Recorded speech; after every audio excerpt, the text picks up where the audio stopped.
When people hear about the concept of exercise as medicine, they almost immediately think about external health and appearance. But it's much more than that. Internal health is more important than what you look like. Dr. Darren Breaux, a cardiologist, is going to share the secrets of why internal health is actually what determines the way that you're going to look and the way that you're going to perform.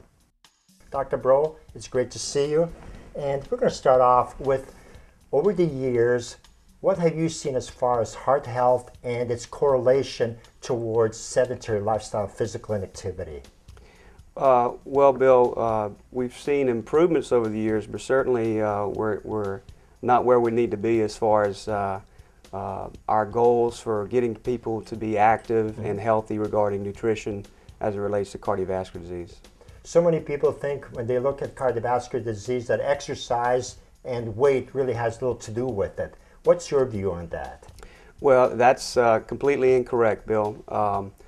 Inactivity and poor nutrition contribute greatly to the development of cardiovascular disease.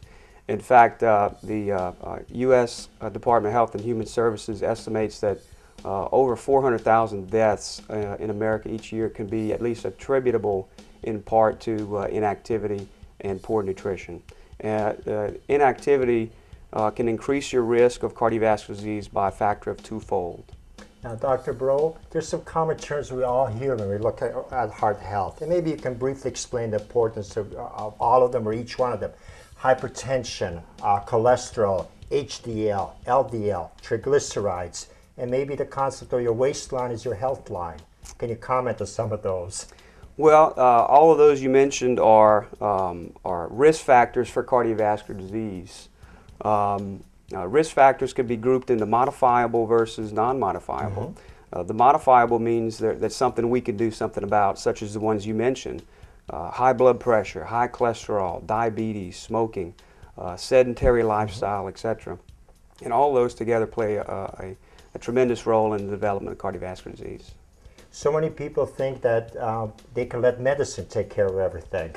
And you're a medical doctor. And what's your view on the future of medicine and what role does medicine and just basically lifestyle play? Yeah. Medicines can help greatly in individuals where it's appropriate. But the biggest tool that an individual has to reduce their risk for cardiovascular disease is increasing their activity and improving on their nutrition. Dr. Breaux, you're a physician and people generally should pay attention to you. Basically, what's your biggest challenge when you're trying to get your patients to change their lifestyle? And how do you address it with them?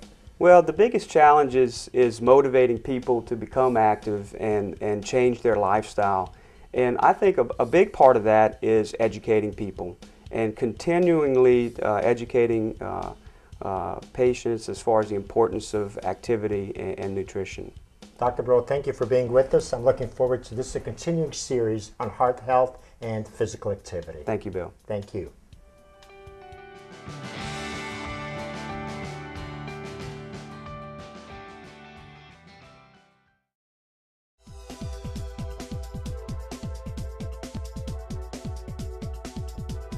Welcome back. Peak Performance Physical Therapy is a great proponent of exercise as medicine. They promote the importance of pain-free training and safety during exercise performance. My guest is Chris Purvis, a physical therapist and athletic trainer. Chris, welcome back to Living Fit. Thank you, Bill. It's good to be here, and Peak Performance, of course, is a proud sponsor of this segment of the show so that we can try to help people stay pain-free during exercise. A lot of our patients are given exercise programs once they finish therapy, and of course one of the goals there is to make sure that we stay totally pain-free during that exercise. Chris, our focus is on the squat, and I know you always stress the importance of knee placement during leg exercises. Right. The squat is a critical exercise motion that we do in just about everything we do all day, and the knee is a huge area of problem for many, many people. So one of the things that we see a lot is a lunge type activity. We teach them, we see them a lot in the gym.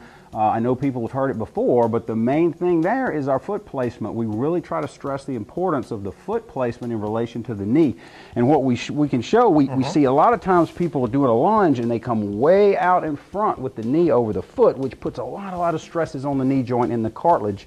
in that knee joint. So what we try to do is focus more on dropping the back knee so that as you come down and we get some pressure and some work on the quads and the hamstrings, we're taking some of that pressure off of the knee joint. So we maintain it in a good position, whether it's a standing lunge or whether it's a walking lunge, a front lunge or a back lunge. If you keep dropping the back knee, you can keep a good position on the knee joint. Chris, another factor is actually the type of isometric contraction or dynamic contraction. Isometric is a new word for a lot of our viewers, but it's basically where you're creating force without movement. Right. A lot of people, because of problems in the knee, can't do a full range of motion without it hurting. So does that mean you stop altogether? We don't think so. What we try to do then is we try to do some activities which tax the muscles, but don't put them through the range of motion. So what we call is an isometric. The ball is a good one. What we can do is you can support, and then what we can do, maintaining good foot position again, we can go to a point that's pain-free and we can have them just hold it. Whether it's way down or whether it's just a quarter squat, we can work on getting some really good contractions of the hamstring and the quadricep musculature without there being the back and forth motion that you see when you do a normal knee exercise. Now, Chris, one question people ask, length of time. How long should they hold that isometric contraction? Well, starting off 15 to 20 seconds is great. As you progress and as you can change the angle of that, you just do more repetitions. Okay, another one is the knee extension, limited range of motion, because people always think of full range of training. A lot of people feel like they can't do this machine because they have pain when they go through the full motion. So what we do a lot of times, we have some of the patients come to an extended position and just hold it, again, as an isometric exercise.